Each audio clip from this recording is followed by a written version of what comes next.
We're almost there. Well, actually, while the stream's going, I can deal with that later. Well, the stream is running, and while I'm setting up the PowerPoint for later, we'll get started. We're going to officially call the meeting to order. Thank you for being here today. We have a quorum. We needed 23 to have 10% of baptized membership. We have 28 now, I think. So congratulations on being part of the quorum today. Thank you for being here. 29. Hope the food helps. We don't intend this to be a super long meeting, but any meeting is better than this week.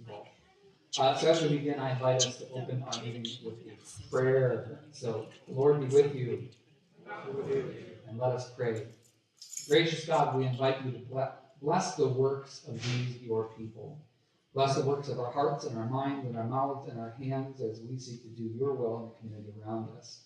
And especially we give thanks today for the food that is set upon our table and for the hands that have prepared it. We pray all these things in the name of your Son and all of God's people say, Amen. All right, great. There are agendas, and I don't think that people grabbed agendas yet. So we're going to pass those out while I am pulling up a PowerPoint, which I think I downloaded.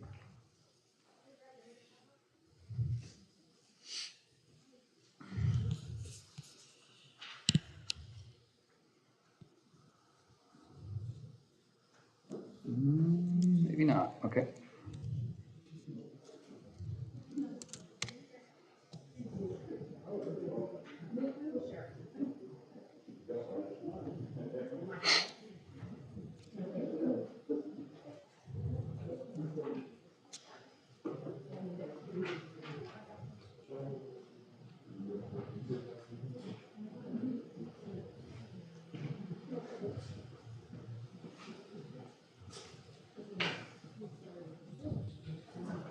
All right.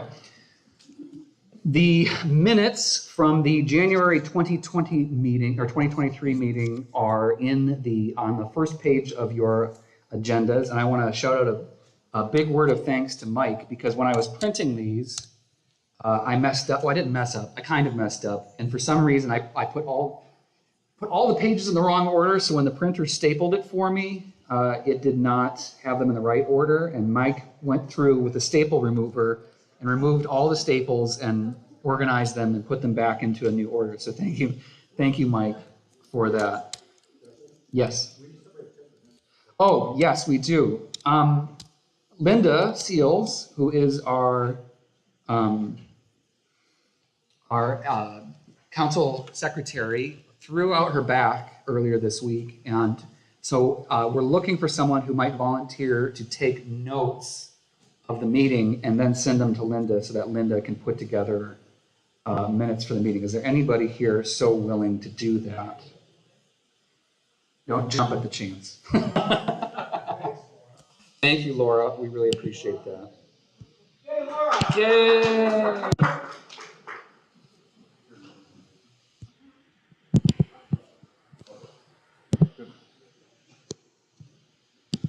Okay, so we'll take a few minutes for you to look over the minutes from the 2023 meeting. And if you have any questions, feel free to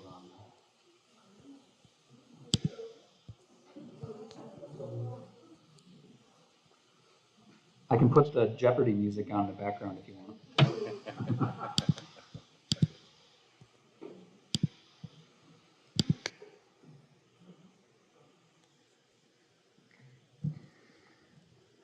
Don't worry about the stuff on the screen right now.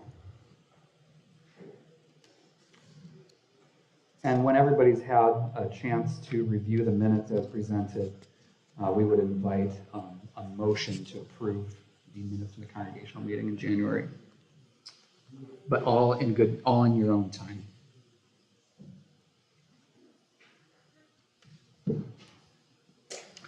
While you're doing that, I'm going to get coffee.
Have you had an opportunity to review the minutes?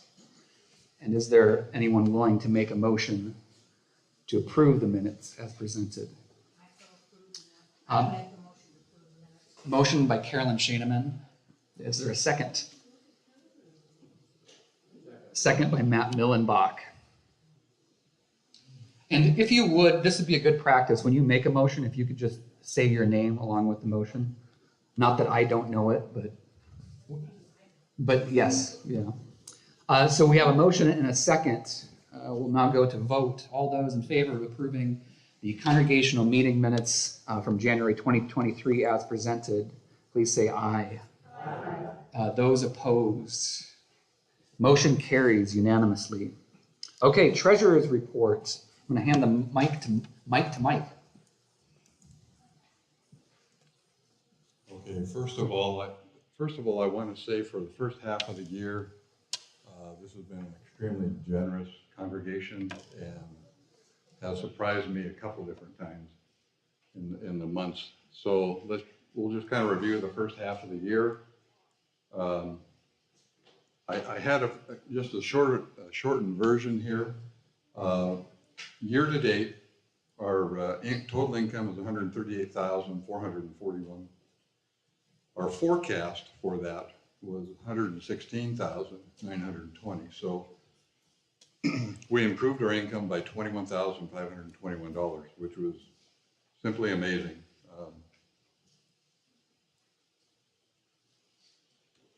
About half a car. Half a car? Half a car, yeah. Yeah, just for you, huh?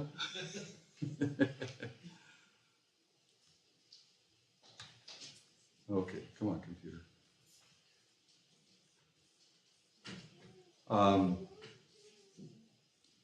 My computer's not cooperating.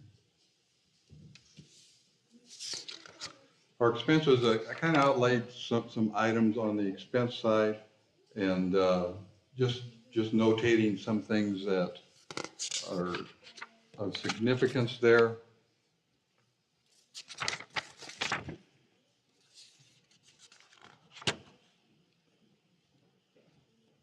Basically our congregational benevolence, we're right on target there. If we look at the ministry of the daily life, we're a little bit lower than forecast. On education, we're lower, youth and family lower. Total worship and ministry, one thing we did there is we cut back on the purchase of the bulletin covers, and we're doing all the printing in-house. We were paying, I believe when I looked at it, we were paying almost 10 cents a piece for the covers from Augsburg Press. So I think we'll continue to save there. If you look down, stewardship. Oh, on stewardship, that's where we purchased all the envelopes. Yeah. Thanks to my wife, who made all those phone calls and contacted everybody. And we were able to cut out the whole envelope program through Augsburg Press. And we got envelopes out to people that wanted them.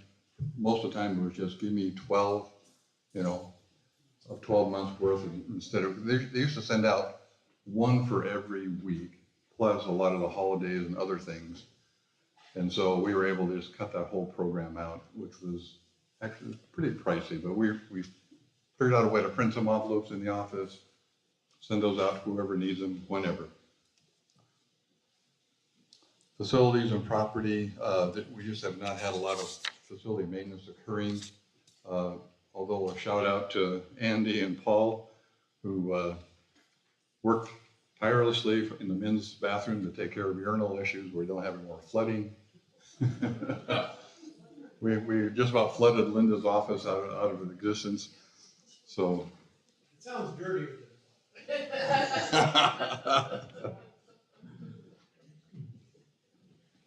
We did make some changes in, we installed earlier in the year the voice over internet protocol telephones. We were able to cut back some costs with Comcast and that. We had some expenses to go with that, so it doesn't look like we're saving a whole lot, but we have some initial costs that going forward, it'll help us quite a bit there. And if you all know how difficult it is to deal with Comcast and how they bill you and what they bill you, you know what we're talking about. Property and liability insurance continues to increase. I just talked to Jesse the other day about this. And Carolyn probably remembers, we were probably paying in the neighborhood of $700 to $750. Now we're north of $900 a month for property and liability insurance. And so we're going to be reviewing that. We may actually go out for bid and take a look at that. We need to take a look at the line items that constitute that fairly high, expensive per month cost. So, Mike, just, do we know, or have we researched how that compares with other congregations with this much land? really have not, no. And that's the thing. We have a big facility, and so we need to talk to the insurance agent. It's AIC, and just have an understanding. I mean, it's been going up a lot over the last 2 years, and that might be true with all insurance. It kind of is a little bit, but I think it's pretty abnormal for us.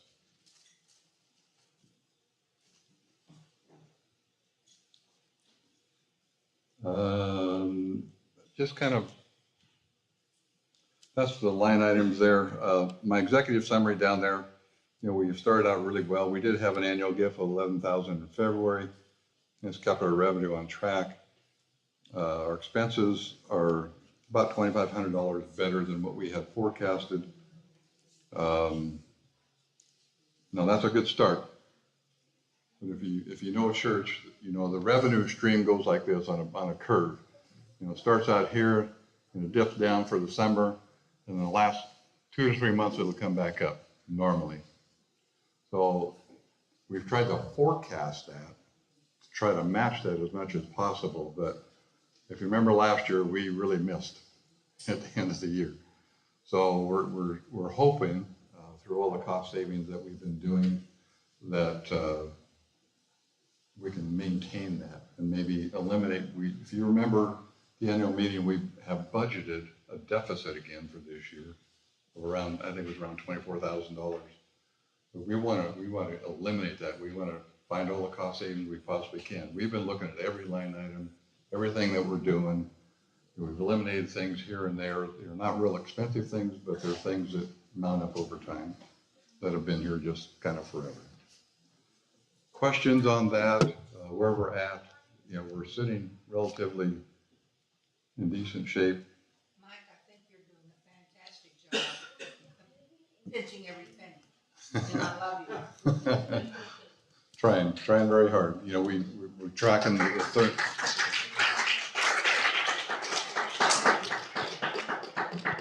thermostats when it's cold, tracking the air conditioning in the office area. Probably gets a little warm now that we're in there. We'll kind of watch that a little bit, but we're trying to really cut back on the utilities, which are expensive in this building. Just be glad we're not in Texas. Okay. Yes, we wouldn't be able to. We'd have to have air conditioning everywhere.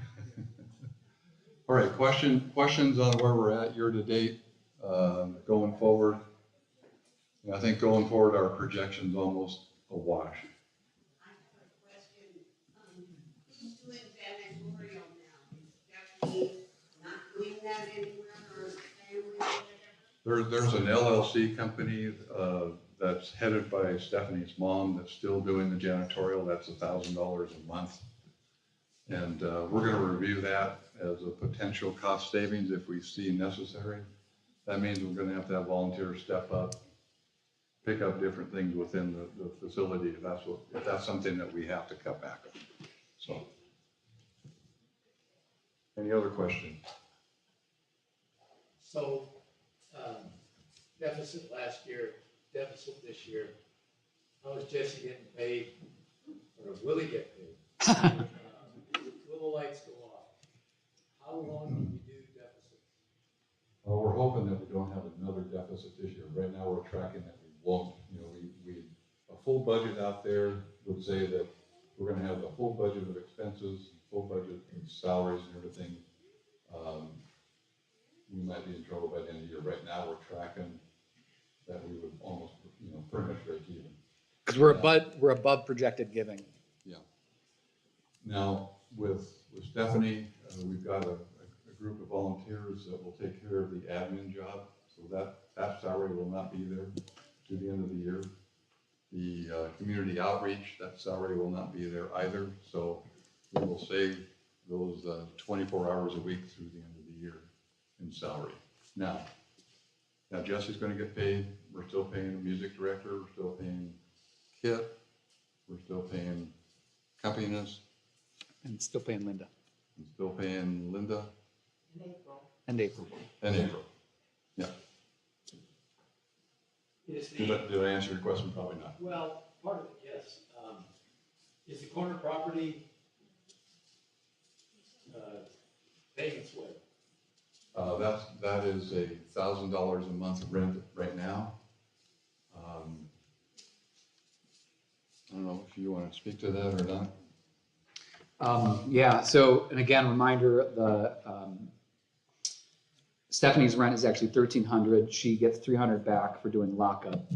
The conversations that the council is having right now, because per the request of the congregation in January, we've started to do some looking into what it would look like to raise that to market rate value.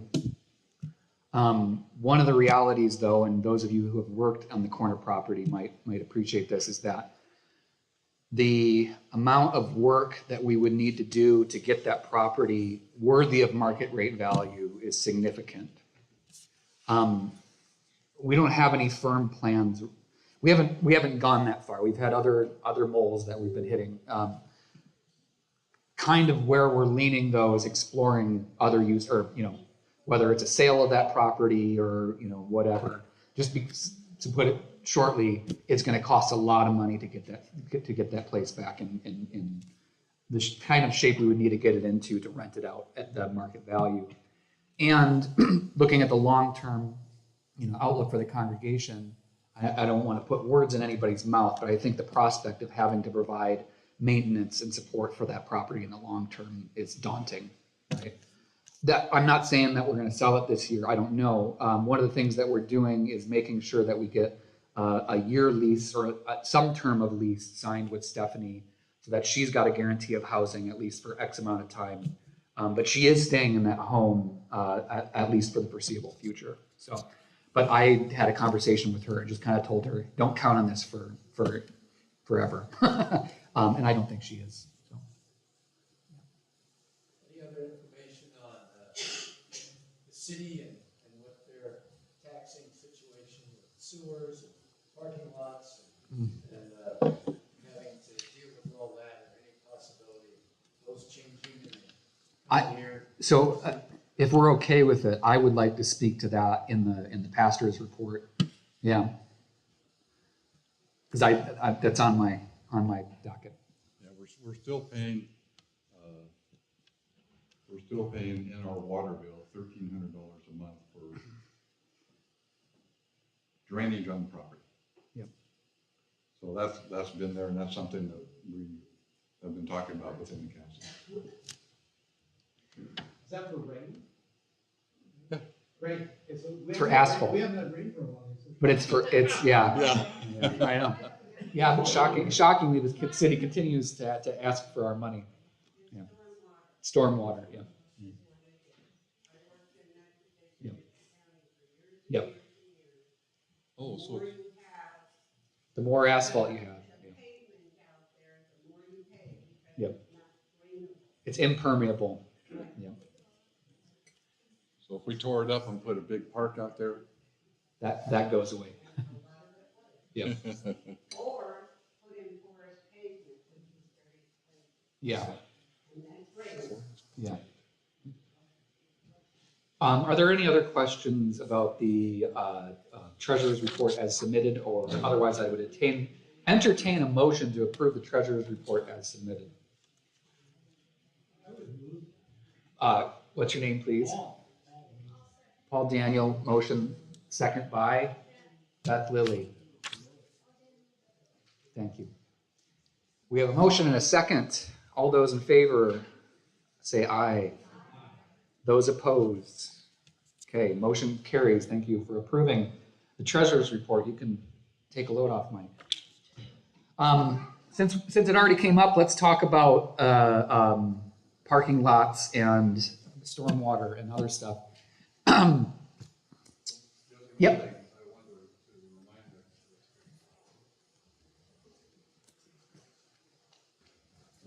If you remember when we paved the back parking lot, we took out a loan for roughly $52,000 somewhere in there. That loan is down around $25,000 right now, so we're halfway to paying that off. Can you explain the trucking situation you're now? Yep. in business? Asplund. Okay. All right, go ahead. About every 2 to 3 years, Asplund has requested just parking their trucks in our parking lot. And they don't really want to provide any remuneration for that, but they will do some tree trimming for us. So Jay and I talked about the property, what tree trimming we might want to do. So I'm going to get with him and we're going to do the low-hanging fruit, so to speak, to kind of clean up the trees on the property. So that's what those trucks are there. They're only here for probably another 2 weeks, I think. They're done before the end of August. And they'll be done, so. Good question, Jay. And I should say too that these kind of relationships are ones that we're trying to model in terms of like 5 years ago, if somebody asked, can we use your parking lot? We'd say, yeah, go ahead. Now we're kind of like emphasizing, yeah, absolutely. And how much are you going to pay us and what are you going to do for us? Setting that standard, which I should say as well is that when we talked in January, Love One had started using the space. They are now paying us $300 a month in rent for that space. We can potentially renegotiate that in the long term. We do need to sign a use contract with them, which is in the works. And just so you're aware of what Love One does, Love One is a nonprofit that started out with 1 employee about 3 years ago and is now up to over 50.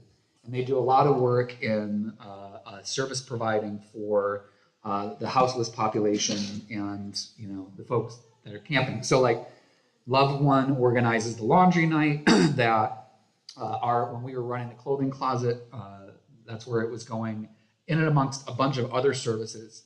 Brandy Johnson, who manages Love One, who is the owner, operator, CEO, is also now the manager of Father's Heart Ministry, which is down in Oregon City. Father's Heart is the only day use shelter in Clackamas County, okay? They are vastly expanding their services as well. So this is why they went from 1 employee to 50, is that Love One is now working with Father's Heart.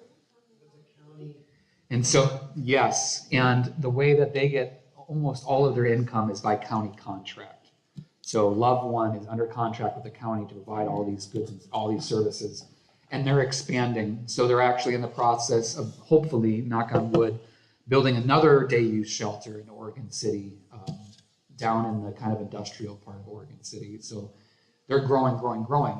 Yes? About a year or so ago, during the early part of COVID, Stephanie and I were working on getting the kitchen certified again. Yep. And I filled out all the paperwork and sent it to her, but I don't have copies, I don't. Okay. And that council has talked about that as well, of like, would having our kitchen available as a potential like commercial kitchen be valuable? Obviously there are other roads to navigate with that, but good information. So Love One is renting the office just to the east of what used to be the junior high room. They will have anywhere from 1 to 5 employees here during the day that are all working out of that office. And what they're providing there is they're providing client support. So they don't really have any, and I'm using the word client, so we're talking about people that are in a shelter or trying to find housing. They rarely, almost never, bring clients to this site, but this is where they're basically organizing all of their centralized management from. So they're having Zoom meetings and all kinds of stuff up there, and it's just providing essentially a day working space for their staff who only spend a portion of their day in an office. So many of them are down at the Father's Heart. One of the guys that is up there is Glenn, and his last name is escaping me right now. But Glenn actually works for Love One, but also for Milwaukie PD. And so if you ever see a police vehicle parked here, it's not because there's something going on. It's because Glenn sometimes brings a work vehicle by. He has an electric Mustang. And he also has an electric Mustang. Yeah. That is his work vehicle. No, he doesn't plug in here.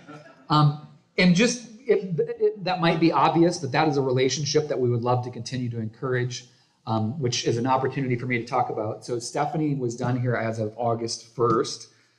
She interviewed for and was extended an offer to work full-time for Father's Heart. She started there half-time earlier this year, and she is now their volunteer coordinator and program manager. So as they're opening this new shelter, she's going to be the one helping to get that up and running. The last couple months have been hectic because it wasn't a simple, she stops this job and starts at the other job. And it could have been, let me just let it suffice to say that transition process could have been a lot cleaner. And I know that there were people getting frustrated with the lack of presence here at the church. We have managed to navigate that in a good way. One of the outcomes of that is we have this clothing closet that we were operating for a long time. That clothing closet is going to transition into being owned and operated by Love One. Okay, we're working on a relationship where they can house the closet here.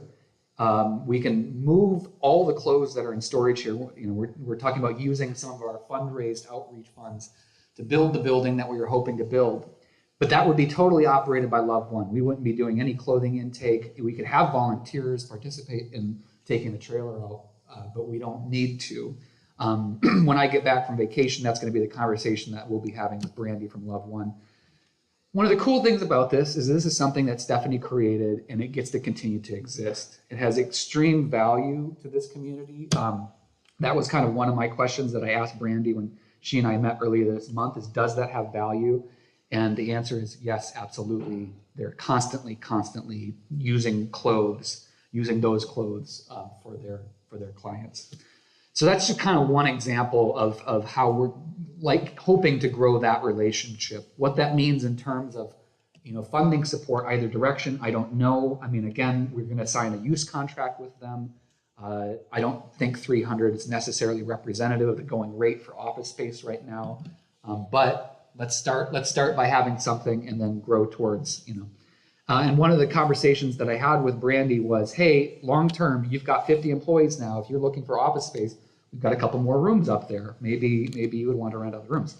I don't know. Maybe they want to get their own building at some point, but this is kind of thinking. Okay, in that direction, the council was put in contact with a group called Cascadia Partners. Thank you to Laura Schrader for making that connection. We had some conversations with them earlier this spring. In May is when we met with them. Cascadia Partners is a planning organization. So what they do is they help organizations, nonprofit and for-profit, work out what you want to do with stuff. So in this case, property.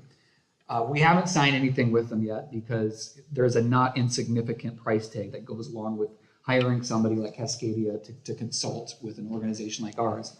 But we're kind of exploring this, if only to give us ideas of what we want to do. And should the congregation decide that we want to partner with them, we'll figure that out, right? There are grant monies that are available. Where we're at right now is still super beginning. We had originally thought we might be able to do a presentation on that at this meeting. We chose not to, especially because we've got so much business here already and we don't need this to be a 3-hour meeting.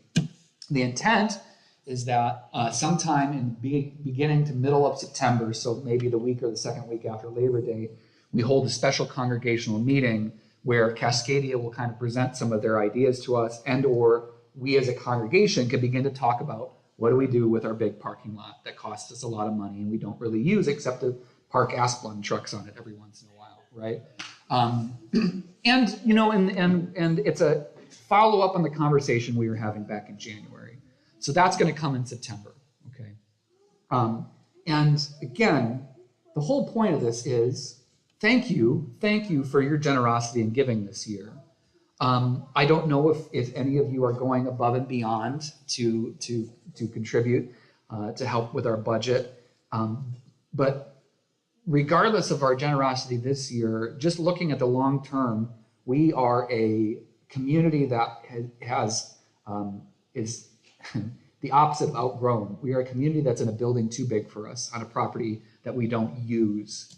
And so the intent here is our community, us the people, deciding how we want that space used, if we want to share it with others. But if we're looking at all these congregations around us, so St. Stephen's and King of Kings are talking about a merger, and neither of them might have a building. We're looking at all these different congregations that are being kind of forced to have these conversations. If we can have a conversation now about how we would love our property to continue its mission in the long term, hopefully with this congregation still being part of that ministry, but if we got a say in how this property is used and we have agency as opposed to being, basically, we don't have enough money to pay salaries to the end of the year, we're gonna have to sell the parking lot. Let's avoid that, right? So if we can, put affordable housing, build a park, whatever. But do any of you feel comfortable in taking on that project? Neither do I. That's not where my skill set lies. So that's why we're talking to a group like Cascadia. Again, we haven't committed anything to them, but I'm not sure that we can do it on our own. So that's that. Okay. Like actual pastor stuff. My joys for this year is we've done several baptisms. That has been fantastic. I haven't gotten to do that in a while. A lot of them are being done because they couldn't happen during COVID. I'm way okay doing baptisms for 3-year-olds and 5-year-olds and 50-year-olds, whoever wants to be baptized. So that's been one of my great joys for this year. I'm looking forward this fall to kind of having enough space to think creatively about some of our worship stuff. It's something that I have not had a lot of creative space for since the onset of COVID, because everything was reactive, right? Everything shut down. We had to figure out how to do virtual. And then when it came time to get back into the building, that was figuring out how to do virtual and in person and navigate, masks and sanitization and all that stuff. And then this past year has been one marked by transition. We went from 2 services, well, not really 2 services, but 2 accompanists down to 1 accompanist. We've had a transition in administrative staff. I'm looking forward to focusing on adult ed and worship again. And you hopefully have seen some evidence of this. Not just I, but many of our council members and other members of the congregation have started to kind of chime in as about what they would like to see happen in worship. Kit is fantastic. Kit is very receptive. We're working on bringing new music into our worship, which you've seen these past couple of months. We will continue to do that. He and I have talked about potentially writing some new liturgical music to sing. That's what I'm looking forward to this year and next year. Yeah, I kind of burned myself out there. Any questions for me about anything involving church and pastoring? Jay? Is the preschool going to continue this fall? Is it changing? Nope. So Renee, without sharing too much personal information, Renee has a surgery coming up Thursday, the 10th, okay? And that is going to kind of mark the end of that process for her. She intends to be back with us this fall for the beginning of the school year. A lot of that will depend on the outcome of the surgery and her recovery, but that's what she's intending to do. She's doing well. I don't know the specifics as to her prognosis, but I saw her. It turns out that she takes dance classes at the same place that my wife and I take dance classes, and so we were 2 very surprised people because she was surprised to see me at her dance school in Selwood, and I think she thought I would be surprised to find out that she's taking hip hop dance at this thing in Selwood. So she looked great. This preschool had several very successful summer camps, as they do every year. They are packed to the gills, and they've got another one coming up this the next couple of weeks. So yeah, long answer to your question, Jay. The preschool is alive and well. Renee will be back with them this fall. Yep. Any other questions? Boy Scouts, see it's on the list. It is on the list, so we'll wait until we get to that because we've got a couple of people that are going to give us an update on the conversations we've had with the Boy Scouts. Okay, seeing no other questions, we will. That concludes my pastor's report. So, looking at your agenda, item F, other reports. I just want to bring your attention to the other reports that are in there. Our Peacemakers group put together a mid-year 2023 report. I encourage you to read that. I don't need to tell you guys this. I'm preaching to the choir, but this continues to be one of our most emotionally impacting ministries of this community. It's so funny because when you tell, well, what does your church do? Well, we've got a big quilting group, and you think everybody knows what that means, right? Oh, okay, it's a bunch of old folks that are making quilts, and it's like, I don't think you really understand exactly what's going on, right? This isn't a social club, right? And I joke about it. This is a well-oiled machine, aka sweatshop, that churns out 400 plus quilts a year. But all of these quilts go to somebody that needs one. And we receive letter after letter after letter of people just saying how much these personally, emotionally impact them. And I will tell you the majority of the time it's from the family of somebody who has passed, right? Just naming how much their family has been impacted by a piece of fabric with a label on the back. I mean, it's a little more complicated than that. Betraying my lack of knowledge of quilting. But so if you get a chance, read that. They don't just do quilts, they do heart pillows and lots of prayer shawls and all kinds of other stuff. There's also a report from our endowment board that's at the back. Thank you, Beth Lilly, for providing that information. That is mostly information from January 2023 with a few mid-year updates, including an update on the reading the books. What's that called?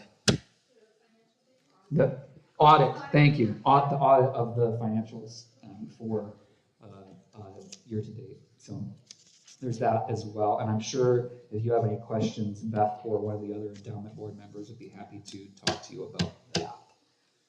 Are there any questions about the other reports that are in here? Fantastic. We move on to new business. Matt, come on up. We're now going to talk about the PowerPoint. As a way of introduction, we talked about it in January. Matt has kind of single-handedly taken on the task of bringing our Constitution up to date according to the recommended ELCA model Constitution. It's required a lot of work and a lot of communication, and so I personally am grateful for the work Matt has done, and he's going to brief you as to the proposed changes. Okay. Are you gonna Yep, flip I'll the run. slides? I'll run the slide. You tell me. All right, so let me just give you a quick procedural overview, and then we'll quickly run through this. And please don't everybody get out and run out of the room when we talk about the Constitution. It's not that bad.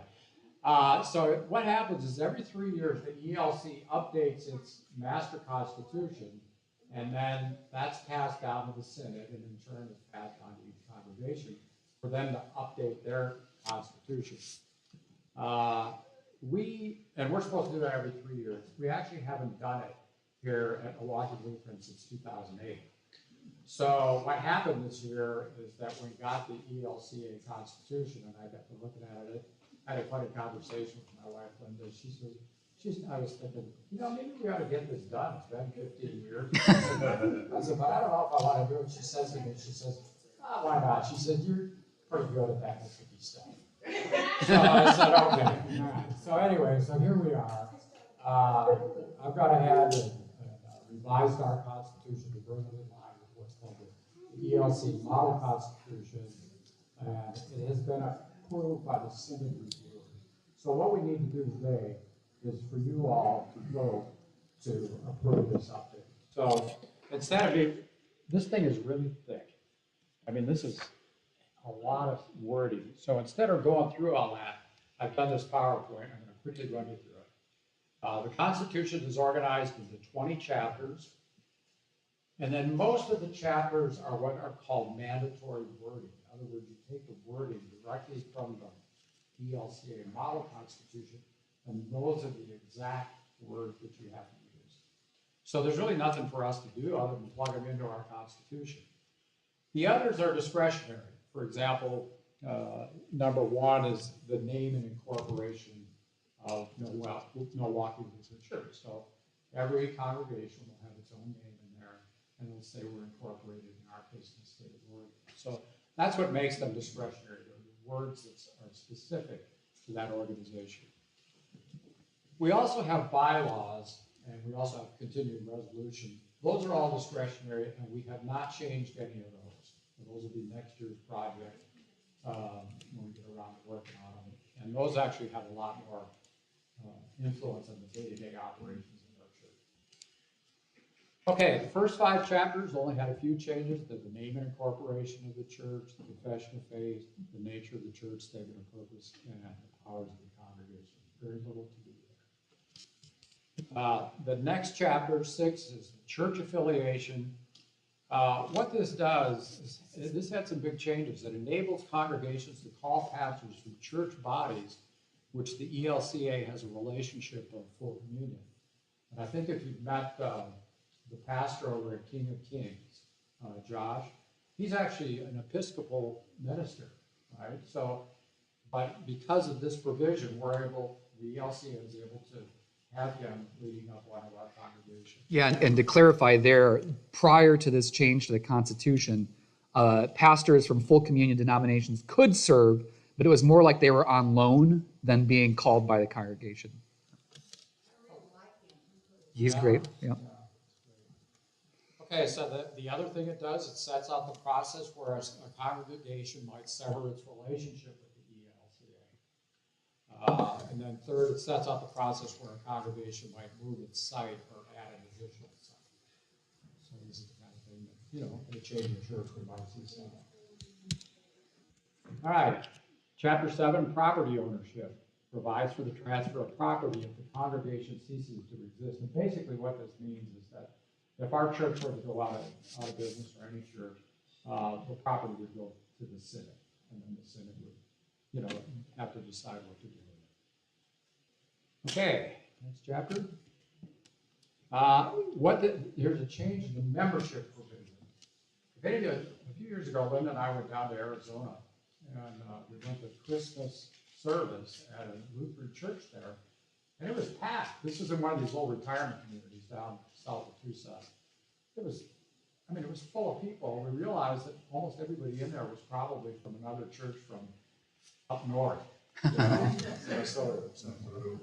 So what they've done is they've added a provision for seasonal members of the congregation, and that's particularly what that means. They wouldn't be voting members, but they would be seasonal members. Okay, next one. The pastor. The main thing this does is it changes the title of the pastor to rostered minister, and then there's some reorganization of the description of the duties. The big change, this is where working on the Constitution gets kind of interesting. It talks about the termination of the relationship between a rostered minister and a congregation. And it really sets off quite a series of steps. And actually, Linda and I went through this at one of our former churches in New Mexico. It was quite a deal. And I can see why they have to be pretty specific about this. And then it also has an extensive process for calling a deacon. So those are changes in that chapter. Chapter 10, congregation meeting. It requires at least one congregation meeting per year. And that's the one we had in January. This is our semi-annual meeting. It provides for notice of meetings by electronic communications and provides for meetings to be held by remote communication. So, for example, if we want to have this meeting on Zoom, it provides for us to be able to do that. Okay, chapters 11, 12, and 13, and 14 have only minor changes. There's the officers, congregation, council, committees, and organizations within the congregation. And then 15 is the discipline of members and adjudication.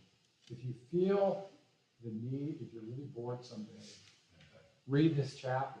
It's really harsh. I mean, it's something like something out of a medieval church or something. What you have to go through if you've got somebody in your church that's a troublemaker. So, I don't know how they got it. Yeah. I don't know why they even came up with this. It must have been some sort of court scene or something, but it's fun to read. I have some insight. Yeah, chapter 16 and 17 simply changes the order of two chapters, amendments and bylaws. 18 and 19 change some minor changes, continuing resolutions and indemnification. And chapter 20, parish authorization. This chapter provides for unification of one or more congregations to form a parish. And as Jesse mentioned before, there are some churches that are, tripping inside, and this might come to play. So that's it. That's the changes in the Constitution. If anybody, I always tell everybody, I have done all these changes. They've been approved by the city staff. I do not have it memorized. If you do have any specific questions, I try to answer them, but I have to look them up. Best you know. Would you explain a parish and how it operates? I mean, it's kind of interesting since it's happening. Yeah, it would be the combination of a couple of churches. But say, for example, there was a local church that wanted to, well, the example might be, say, King of Kings, if they didn't want to keep their church building anymore, they could come into our church. They would still retain their congregation, but we would become a parish, both congregations using the same church, and they would call them a parish. Does that sound? There would be two separate services? Two separate, well, That depends, right? yeah. Well, so a lot of what this is providing is just framework, or the details of how that would play out would be up to the two congregations. But there prior to this was not space for that. Basically the one you had for a congregation that was, at threat of closing, you could close that congregation, which some of us have participated in that process, which may include sale of the building. It requires dissolution of the congregation, right? Or you could do a merger, which is where two congregations merge together, either one taking on the identity or then bringing a new identity. This is different in that you would have two independent congregations, but under one heading, which is parish, right? At one potentially physical site. So does that site then get to absorb the value of the other property? It's up to negotiation. Again, all this is doing is providing the framework for that to happen.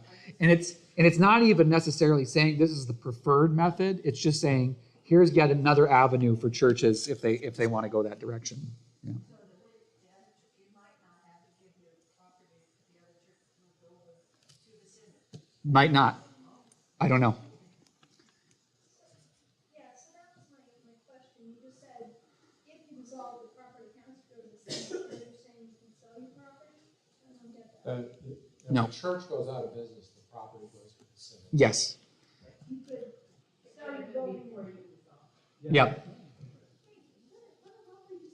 Yep. Mm-hmm.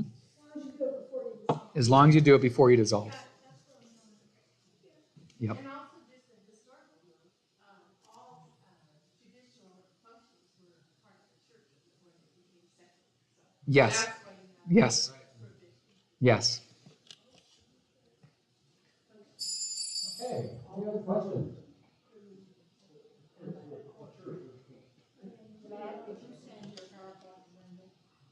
Yeah, it's also on the weekly email this week.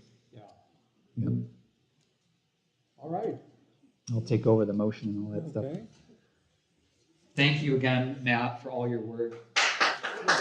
Yeah. Matt, how many hours would you say you put into the revision? 12,000. Yes. Yeah. No, it really wasn't that bad. Yeah. Regardless, I appreciate detail-oriented people. So having heard the constitutional changes as proposed, you also had access to the updated constitution. I'd entertain a motion to approve the constitution as amended. Moved by Scott Morrison, seconded by, please say your name. Beth Lilly, thank you. So all those in favor of approving the constitution as amended, please say aye. Aye. Those opposed, motion carries. Congratulations, we have. Yes, please. So the next step then is we'll take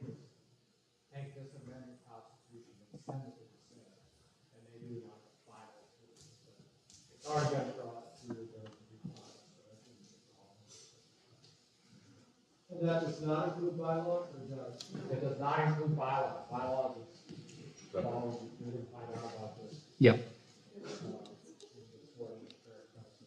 yep. Okay, thank you. And real brief, just almost all of the changes that happened in chapters like 12 through 15 were direct results of the chaos from 2009. So we did not have in our Constitution a robust way of handling congregations and pastors leaving. And so a lot of the work that's been done over these past 15 years is clarifying that process, right? Not restricting it, providing an avenue that is less conflict than otherwise. Yeah. So that's for information. All right. Other new business is we need to elect a slate of council members. And Matt, feel free to chime in to correct me on this. So we have 3 members that are going off or have gone off council this year. Thank you, Matt, for being prepared and bringing this. Okay.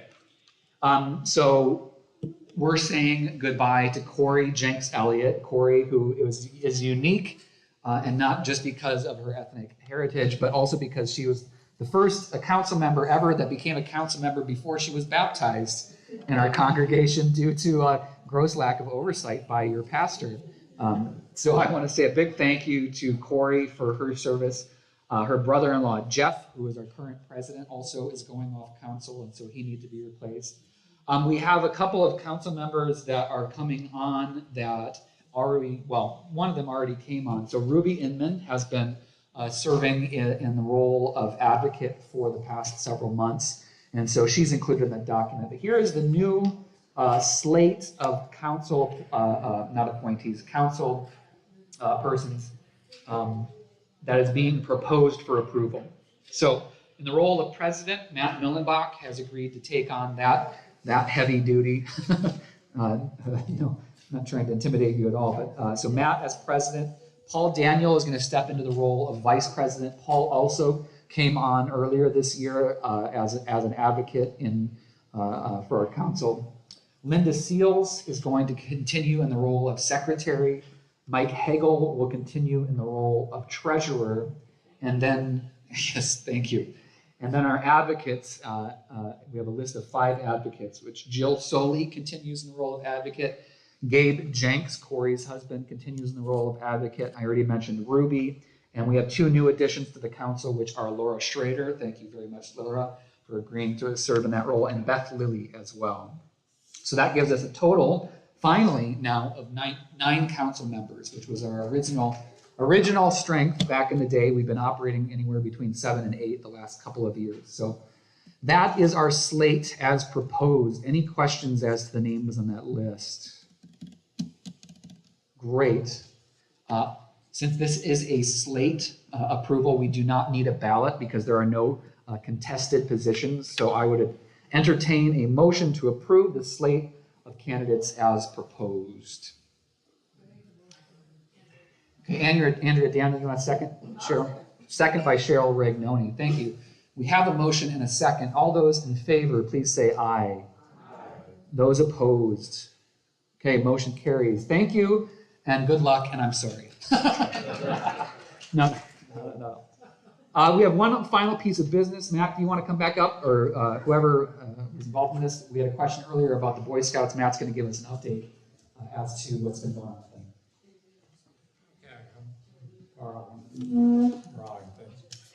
Go for it. So, let me just give you a little background here. Probably from the time Milwaukie Lutheran Church was founded back in 1940, we had sponsored a Boy Scout troop, 259. And what's happened is that over time, all of our families, the children of the families that have been involved in Boy Scouts, and the leadership of our Boy Scout troop have all aged out of the program. And so I'd say probably within the last 10 years or so, we've found ourselves in a situation where none of our membership here is actually participating in the Boy Scout troop. None of our kids are Boy Scouts, and none of our adults are leaders within the Boy Scouts. And so I think it's just been sort of a gradual drifting apart of these two organizations,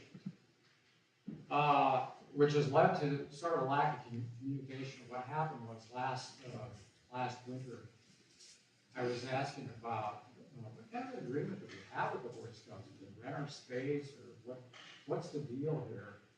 And we found out there's just not much to document what the relationship is between the Boy Scouts and ourselves. And the more questions I asked, the more questions I had. Nobody was able to answer. So let me briefly describe the way it's supposed to work and what we need to do here. So the Boy Scouts of America is a big national organization. Everybody's heard of them. They've been around since the early 1900s. And the way they operate is that they have a very complex kind of an organization. But basically, when you get down to the bottom of it, they have their councils, and then they have their districts, and then down at the bottom they have their troops, and they have their Cub Scout packs and stuff like that. Well, each one of these ground level organizations is the child of a chartered organization. In other words, the Boy Scouts of America do not own these troops. We do. We, as Milwaukie Lutheran Church, are a chartered organization by the Boy Scouts. And so this organization, Troop 259, is an organization within our church. And so as a result of that, we're responsible for what they do, their finances, for providing assistance and oversight of their activity. Instead, what's happened is that that primary responsibility is being undertaken by involved community leaders of the troop, the Scoutmaster and his assistants and such, and they, we don't really know them. We haven't known them for quite a while. So what we did is during this past year, we've tried to step our efforts to figure out, okay, what's going on with the troop here? Who oversees their activities? If this is supposed to be a function of our church, what do we know about what they're doing? And it turned out very little. One of the things we tried to find out is, okay, we're supposed to have an annual charter organization agreement with the Boy Scouts. And so we got to checking around. They do have a standard form. It's pretty simple. It's a 2-page form. We couldn't figure out who signed it. As our representative, we could not come up, and we tried as hard as we could, both in our records and in the Boy Scout records, to figure out who signed this for us. And there was just no answer on either side. They have us having that side in the record, but they couldn't tell us who.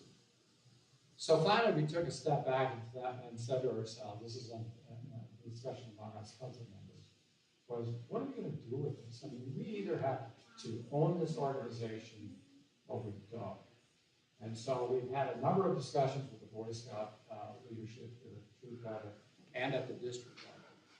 And, I think the consensus of the council members is that we would like to continue to sponsor this organization, even though none of our kids are involved.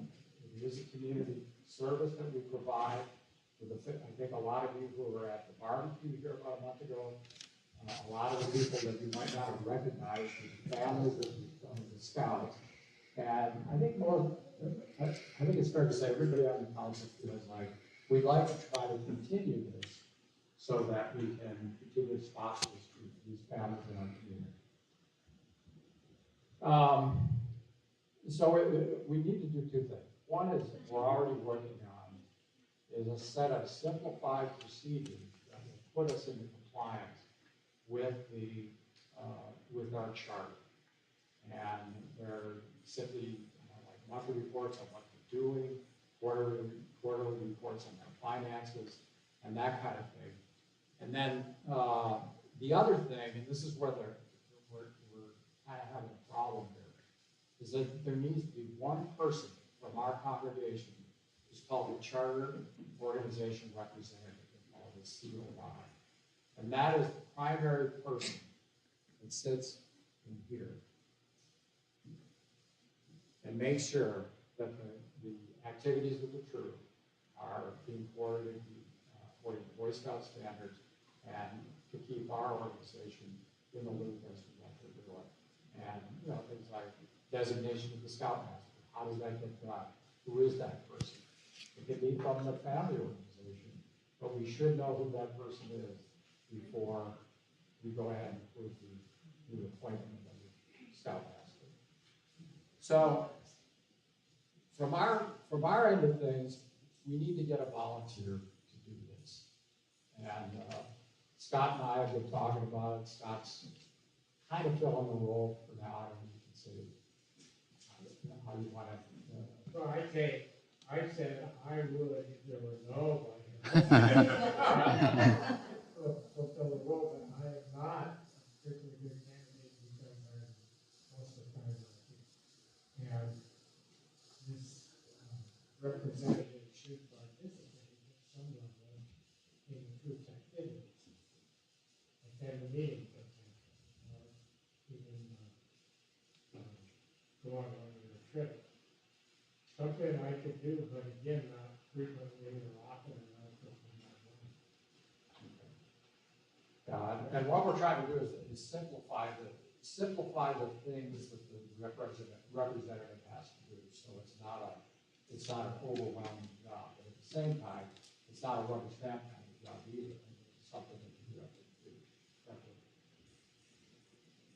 So what are the liabilities to the church or the Boy Scouts as far as this relationship? I mean, if it's in the charter, who gets blamed for something that goes wrong?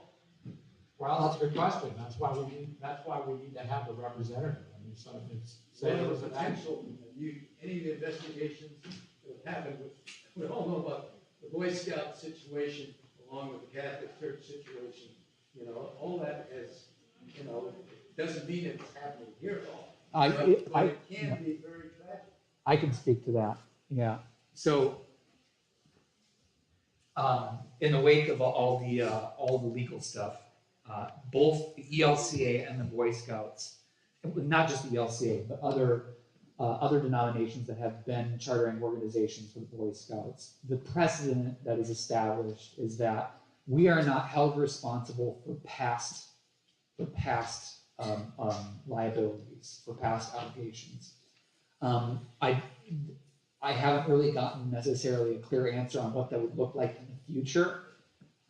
However, it is considered a ministry of the congregation and therefore should be held responsible to the same standards of safe space policy that we would have for anything. So, for example, with any gathering in our building, right, of any of the ministries that are our ministries that have to do with children, there are rules in place that not only they're not arbitrary, these are rules that have been established by our insurance providers as to how that happens. So it's things like you can never have a one-on-one with an adult to a child. You always need to have at least 2 adults in a room when there's only one child. And there's other things, closed doors, et cetera, et cetera. So again, the Boy Scouts have their own policies, and they're especially more robust in the wake of all these allegations, and well, not just allegations, but proven, lawsuits. The COR in this case, a vital role that they would serve would be conformity to our expectations. So, are the Boy Scouts following through on these safe space practices? Are they guaranteeing that all their volunteers get background checks? Are they guaranteeing that when they're in our building that they're abiding by the rules? Are they guaranteeing that when they go on a trip somewhere that it's 2 adults for X number of kids? And that again, like Matt was saying, that sounds daunting, but it should be as easy as a simple conversation of like the COR meeting with the Boy Scouts at their weekly, monthly meeting, right? Because the Boy Scout Council does meet on a monthly basis, and zooming in or coming to the meeting in person, whatever works there, and saying, just affirming that these things are in place, right? And that again, theoretically, should be enough to release ourselves of the liability. As long as we're doing the things that we're supposed to be doing, we're, you know, it's like anything. It's like anything here. Scott, you feel comfortable with that kind of arrangement? I would. I said to the extent that I can do it. Yeah, but you got, I mean, you're in and out of town and they have meetings and they go all over, they go to, you know, camp out over here, they go over there and go over. And I'm not a Boy Scout. They just took off on a week trip to Northern California when they were here at 8 o'clock. Yeah. I think, we're suddenly looking at the scout troop as a liability. I would suggest that it's an asset to the congregation for a number of reasons. And one of those is having the scout troop as a perhaps benefit of being associated with the congregation. To some extent, perhaps, teaching scout parents that I could be so bold into the church, because we're all getting pretty old around here, including myself. So, I look at it as an asset, which does incur some amount of risk, but in reality, remember the Boy Scouts is a big organization with lots and lots of troops. And the ones getting the notoriety are those very few. Primarily with the things that happen in our building. Okay. Yeah, because this Boy Scout, BSA of America, the local council, provides liability insurance for every event that they have.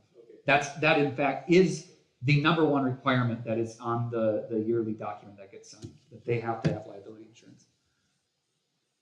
Go ahead.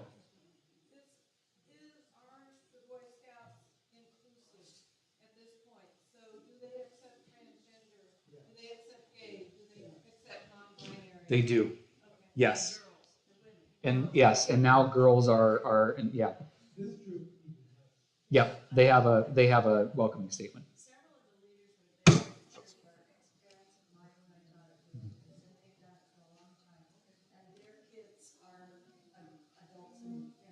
Yeah. Yeah. Yeah. And I just want to highlight what Linda's asking there, which is this is one of the things that we need to pay attention to as we go forward in building relationships, if that's what we do, that their ministry lines up with the ministry of this congregation, and not just in terms of like, are we serving the same population, but we are a reconciling in Christ congregation that makes sure to make a welcome statement to all genders and sexualities. If you're going to do ministry with us, that kind of needs to be part of it. Yeah. And they have received some backlash for that. Yes, there is pushback. Yeah. Yep. They might say they accept, but what goes on?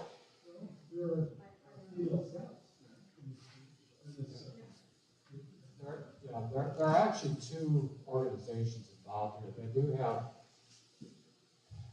a troop that's called 5259, which is the girls. It would be like the girls component of the Boy Scouts. And they have a woman scout. Are they integrated or not integrated? Well, I don't know exactly about that. They can tell you more about that. But they don't have to. But they don't have to be integrated as long as there's no women or girls that want to be a part of the other one. They could be. It's just this is the way we chose. I would compare it to Camp Lutherwood, in that you have boys and girls cabins, but they're all doing the same thing.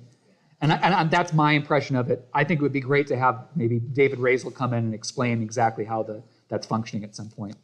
Did you have a question, Bill? No, I think you guys answered most of it. My only additional would be, when we get that insurance quote, I would like to see it leading down the voice. Oh, good point. I'm sorry. Yeah, no. That's great. Yep. That's a great point. Let me just add one more thing.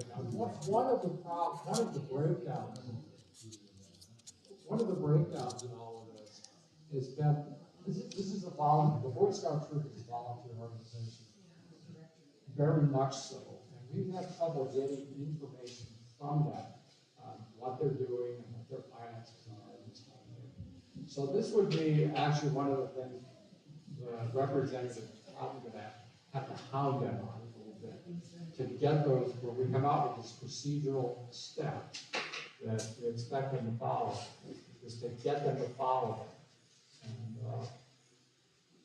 it's just gonna take a little patience, and it may end up being a fatal flaw in all of this, that we just can't get them to tell us what they're doing, keep us up to date on the stuff that they're working on. Yeah.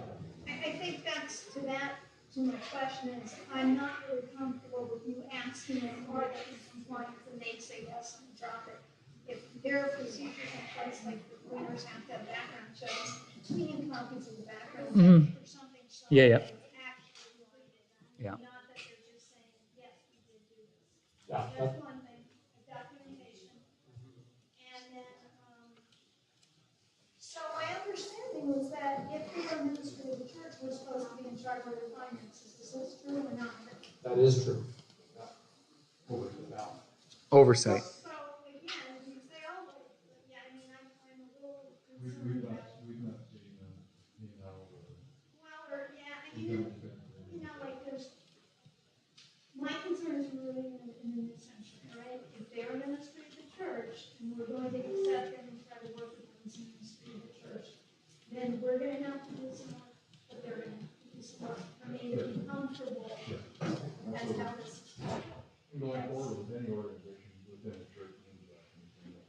And so I think maybe we need to do an exploratory and think about whether or not we can change this versus just saying, no, and do it. If they've operated though, not me, it may take them a while to understand how they have to get it set up to be operating properly. I think we have to give them as much leeway to give ourselves to get that in. And I think this is true of all communities in the building, not just Boy Scouts. Well, but it's different, the Boy Scouts are ministry, Yeah. they're on the hook for the Boy Yep. Scouts in our building, and the other groups maybe are within the hook. That's my understanding, because they're their own organizations. But if something happens here. Right, right, but I'm just more concerned because it is, it's concerning, and it's a lot more, it's a lot more than I'm just concerned about it. Okay? You're right. It is a concern, and it's, well, just to give you an example, we're supposed to approve all of the leadership of the troop, right? We don't even know who they are. Just a lot of them. We knew who they were, but we didn't know anything about them. And so that's the kind of stuff, and the procedural stuff that we're trying to put together, the kind of stuff that we're trying to do with that. So, yeah. Thank you for the work. So, since they've been qualified as conflict for a period of time, do they recognize that they need to do something? Well, I think so. I mean, we've sat down with them several times and talked about all of this, so, yeah. But they actually, are they coming forward and saying, yes, we need to do it? Or are they So just- far. I mean, I just talked to them here, told them this is what we're working on, these procedural steps. I have to do, the next thing I have to do is, make the steps. This is what we're talking about. And we're having a council meeting here in 2 weeks. I'll be able to run that by the council, but, and then talk to them about, okay, so this is the kind of thing we're expecting you guys, to be able to do this. I would presume that Boy Scouts of America give them a vehicle for how to do background checks. Yes. They do, yeah. Very sure. Yeah. And that's what I was, and that's kind of the thing, right, is that Jay, you're absolutely right. There's a lot of stuff that we need to make sure they're in compliance with. But it's our responsibility to make sure that they're in compliance with their own standards. So we're not creating something out of nothing here. The Boy Scouts of America, especially in the wake of everything, have doubled and tripled down on their compliance stuff. But we need a signed document that says we are in compliance with the expectations of the Boy Scouts of America, according to our safe space policies, et cetera, right? And again, it might be as simple as when we renew the charter, we make sure that we see the charter before it's mysteriously signed and it goes on and I have some insight into what happened there. But I would say as well is that part of that charter signing does include acknowledgement that each and every volunteer has had their background checked for that year. That's one of the things that's listed in the charter, having seen it in years past. Well, I'm feeling guilty since I do Sunday school according to you. I'm going to be looking for volunteers to be There you with go. me, and I will be filling out my There you go. background. Yes. Just saying, if I'm gonna, I mean, we have to also be, it has to happen for us as well as them. I even wondered about when we go in, because I talked to the preschool teacher, and she said she would like to start back up where individuals come in and read to the kids. Yeah. I'm not been in here, I was for 30 years in the school district, but that's been 23 years. And that might be a situation where the preschool needs to make sure that their volunteers are signing background checks as well. Yeah, but that doesn't release us from not having background checks. Okay, since there is no actionable item, this was just a presentation of information, there's nothing to vote on. Is there any other business for the meeting today that we have not yet spoken to? Not for today. The food is wearing off, the heat is kicking in. Everybody's ready to have their afternoon nap, myself included.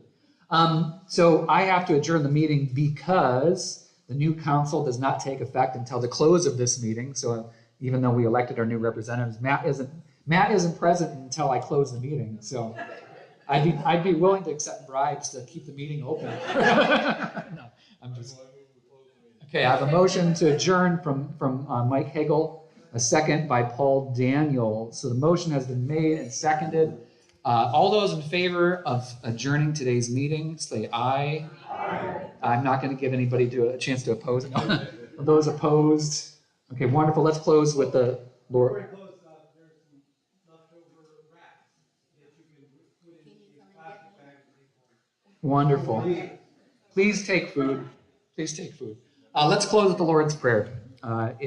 Feel free to stand as you are willing and able in this oppressive heat. The Lord be with you. Let us pray together. Our Father, who art in heaven, hallowed be thy name. Thy kingdom come, thy will be done, on earth as it is in heaven. Give us this day our daily bread, and forgive us our trespasses, as we forgive those who trespass against us. And lead us not into temptation, but deliver us from evil. For thine is the kingdom, and the power, and the glory, forever and ever. All right, thank you, everyone. The meeting is adjourned.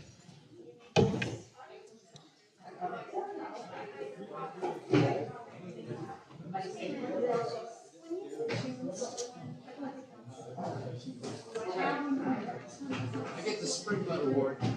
What's that? I get the Spring Bud Award. The guy who always stands up. You know, you're trying to get the meeting over with, and he keeps on keeping it going. Good. Always good question.